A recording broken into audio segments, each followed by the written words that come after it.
update natin para sa lagay ng ating panahon ngayong umaga po ng May 3,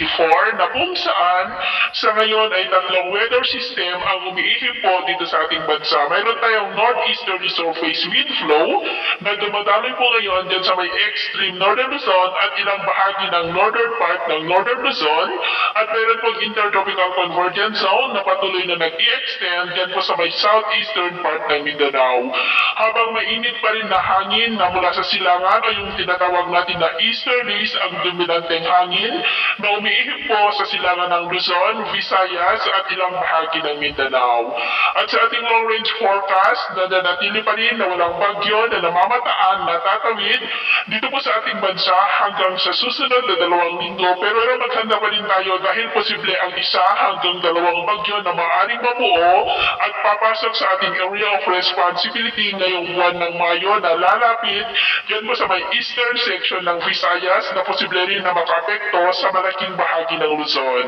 At sa lagay ng ating panahon, ngayong madaling araw ay maayos ang panahon sa malaking bahagi ng ating bansa pero may chance pa rin ng mga isolated rain sa ilang bahagi ng Ilocos, Sorsogon at Sulu Archipelago.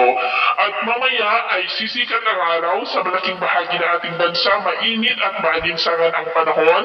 na posible ulit na aabot ang heat index sa 42 to 47 degrees Celsius. Sa ilang bahagi po kayo mag-ingat tayo sa panganib na dulot ng mainit na panahon pero sa kabila niyan ay may chance pa rin ng maulap na kalangitan with isolated rain sa ilang bahagi ng Sulu Archipelago at ilang bahagi po ng Oras dyan po sa may Eastern Samar. At mamayang hapon patuloy pa rin ang mainit at malinsangan na panahon